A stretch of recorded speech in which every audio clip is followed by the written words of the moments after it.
Assalamualaikum warahmatullahi wabarakatuh dan salam sejahtera. Sebelum kita mengurat langkah dengan lebih jauh, izinkan saya memperkenalkan diri terlebih dahulu. Nama saya Hafizuddin bin Amiruddin bernombor metrik 272563.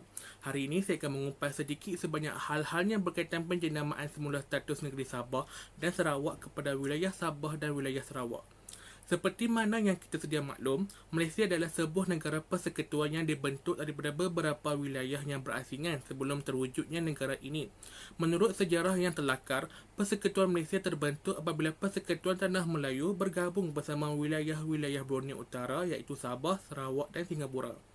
Agenda pengembalian semula status wilayah di kawasan Borneo ini pernah disuarakan dalam ucapan mantan Perdana Menteri Tun Dr. Mahathir Mohamad sepenuh Hari Malaysia tahun 2018 yang lalu, yang telah menyatakan komitmen pihak kerajaan untuk mengembalikan semula status rakan sekutu kepada Sabah dan Sarawak sebagaimana termaktub dalam Perlembagaan Malaysia 1963.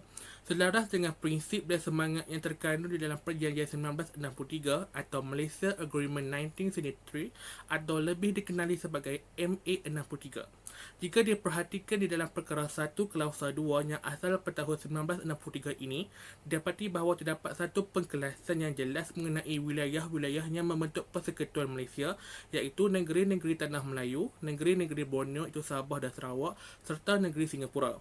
Dalam erti kata lainnya, taraf negeri-negeri Sabah dan Sarawak adalah setara dengan Persekutuan Tanah Melayu dan Singapura dan bukanlah salah sebuah negeri seperti mana negeri-negeri di dalam Persekutuan Tanah Melayu. Walau bagaimanapun, melalui Akta E354 yang berkuat kuasa melalui 27 Ogos 1976, dalam Perkara 1, Perlembagaan Persekutuan ini telah dipindah seperti mana yang terdapat hingga ke hari ini. Dengan pindaan yang berkuat kuasa sehingga hari ini, Sabah dan Sarawak telah diletakkan sebaris dengan negeri-negeri lain di dalam Persekutuan Tanah Melayu yang asal sekaligus menampakkan seolah-olah berlakunya penurunan taraf daripada rakan sekutu Persekutuan Tanah Melayu kepada anak kepadanya. Olehnya demikian, kerajaan pada hari ini berpendapat pengembalian semula taraf atau status sebagai rakan sekutu kepada Sabah dan Sarawak di dalam Persekutuan Malaysia adalah penting dalam membentuk asas kukuh untuk mengeratkan hubungan ketiga-tiga wilayah. Selain daripada isu rakan sekutu ini, terdapat beberapa perkara lagi di dalam MA 63 harus dihormati oleh kesemua pihak.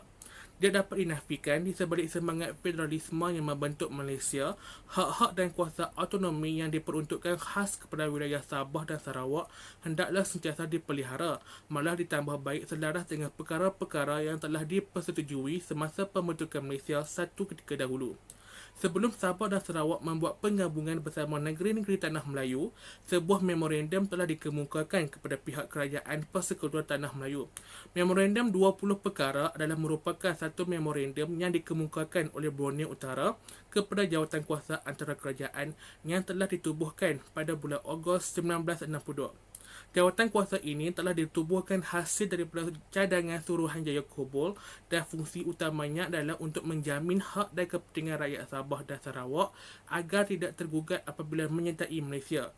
Itipati memorandum tersebut menggariskan 20 perkara di mana kesemua 20 perkara tersebut lebih kepada menjamin kedaulatan Sabah dan Sarawak walaupun setelah bergabung dengan Persekutuan Tanah Melayu.